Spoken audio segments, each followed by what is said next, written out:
وەزارەتی دارایی هەرێم بەغدا بە هۆکاری دواکەوتنی مووچەی مانگی چواری فەرمانبەران تاوانبار دەکات. ئەمڕۆ یادی چواردەیەمین ساڵ یادی شەهیدکردنی سەردەش عوسمان کرایەوە. زانیاری نوێ لەبارەی هاوتاکردنی مووچەی فەرمانبەرانی هەرێم لەگەڵ بەغدا ئاشکرا دەکرێت. سڵاوتان لێبێ، لە ستاندەرەوە گرنگترین هەواڵەکانی ڕۆژتان پێشکەش دەکەین.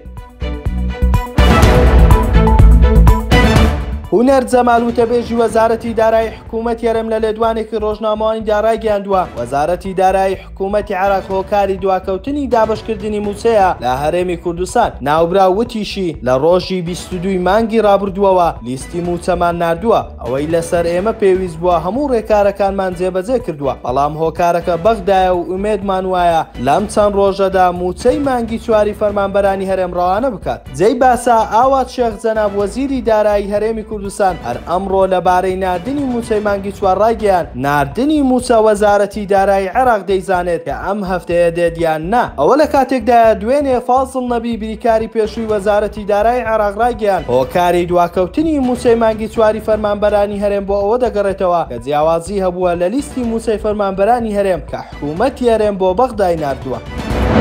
14 ساڵ لەمەوبەر سەردەش عوسمان ڕۆژنامەنووس و خوێندکاری بەشی زمانی ئینگلیزی کۆلێژی ئادابی زانکۆی سەلاحەدین دوای ڕفاندنی لەلایەن چەند کەسێکەوە تەرمەکەی لە نزیک شاری مووسڵ دۆزرایەوە، تاوەکو ئێساش بکوژانی بە سزای یاسایی خۆیان نەگەێنراون. ئەمڕۆ لە هەولێر لە گوندی عاجەبان لەسەر گڵکۆی ڕۆژنامەنووسی شەهید سەردەش عوسمان یادی چواردەیەمین ساڵ یادی تیرۆرکردنی بە بەشداری ژمارەیەک لە ڕۆژنامەنووس و چالەگوانی مەدەنی کرایەوە. لە پەیامێکدا کە سوکارەکەی جەختیان لەسەر سوربوونی خۆیان لەسەر دۆسیەکە کردەوە و داوای بە سزاگەیاندنی تاوانبارانی ڕاستەقینەی شەهیدکردنی سەردەش عوسمانیان کردەوە.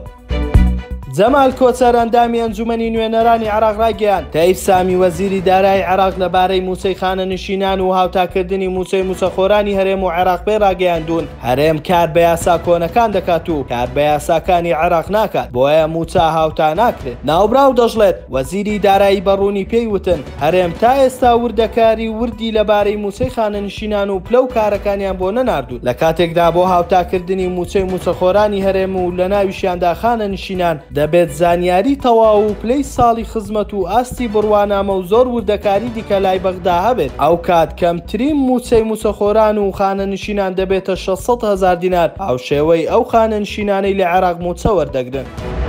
ستاندەر نویزمان پێشکەشکردن. شاد و کامەران بن.